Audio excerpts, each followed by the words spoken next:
বাবা মায়ের জন্যই নাকি সিঙ্গেল পায়েল জীবনের ৪২টা বসন্ত পার করে ফেলেছেন, তবুও কেন বিয়ের পিড়িতে বসছেন না পায়েল সরকার? রাজ চক্রবর্তীর সাথে বিচ্ছেদের পর আর কাউকে মন দেননি। কেন বিচ্ছেদ হয়েছিল দুজনের? হৃদয় ভাঙার যন্ত্রণা আজও ভুলতে পারেননি অভিনেত্রী। কেন ৪২ বছর বয়সও মনের মানুষ পেলেন না নায়িকা? সিনেমাতে আর দেখা যায় না সেভাবে। বহুদিন বাদে the academy of fine arts ছবিতে পায়েলের বোল্ড অবতার নজর কেড়েছে। এখন কি করছেন অভিনেত্রী? আদৌ কি কোনোদিনও বিয়ে করার ইচ্ছে রয়েছে পায়েলের? কথায় আছে বয়স শুধুই একটি সংখ্যা, তবে নায়িকারা তাদের বয়স গোপন রাখতেই ভালোবাসেন। যদিও উইকিপিডিয়া বলছে আগামী মাসে এই ৪২-এর গণ্ডি ছুঁয়ে ফেলবেন পায়েল সরকার। একটা সময় বাংলা বাণিজ্যিক ছবির অন্যতম মুখ ছিলেন পায়েল। দেব থেকে সোহম, আবির একাধিক তারকার সাথে জুটি বেঁধে ব্লকবাস্টার ছবি উপহার দিয়েছেন পায়েল। মাঝে অবশ্য বেশ কিছুদিন সিনেমায় দেখা যায়নি। বেশ কিছুটা সময় তার কেরিয়ারে টালমাটাল পরিস্থিতি গিয়েছে। সম্প্রতি the academy of fine arts ছবিতে পায়েলের বোল্ড অবতার নজর কেড়েছে।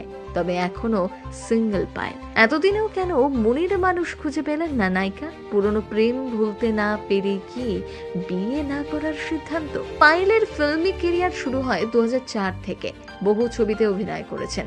বাংলা সিনেমার পাশাপাশি হিন্দি সিরিয়ালেও কাজ করেছেন। প্রথম ছবি শুধু তুমিতে প্রসেনজিতের বোনের ভূমিকায় অভিনয় করেছিলেন। এরপর বহু সিনেমাতে নায়িকার রোল প্লে করেছেন। বোঝনা সে বোঝনা, প্রেম আমার, আই লাভ ইউ এর মতন হিট ছবি উপহার দিয়েছেন দর্শকদের। তবে তাকে নিয়ে বিতর্কও কম হয়নি। পরিচালক রাজ চক্রবর্তীর সাথে সম্পর্ক নিয়ে কম চর্চা হয়নি। ইন্ডাস্ট্রিতে রাজমিমি শুভশ্রী ত্রিকোণ প্রেম নিয়ে একটা সময় বহু আলোচনা হয়েছে।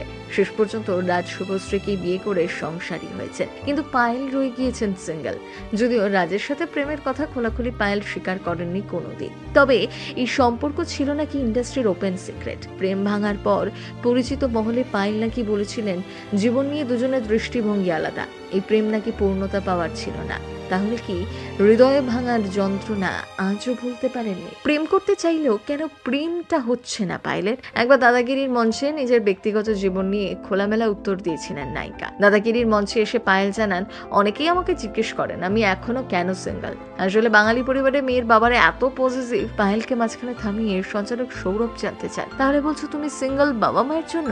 সম্মতি জানিয়ে অভিনেত্রী যোগ করেন, যেমন মনের মতো ছেলে খুঁজে পাওয়া কঠিন, তার চেয়েও বেশি কঠিন বাবা মায়ের মনের মতো ছেলে খুঁজে পাওয়া। অভিনয়ের পাশাপাশি রাজনীতিতেও নাম লিখিয়েছেন পায়েল সরকার। বিধানসভা নির্বাচনে বিজেপির হয়ে ভোটে লড়েছিলেন, কিন্তু হেরে গিয়েছিলেন।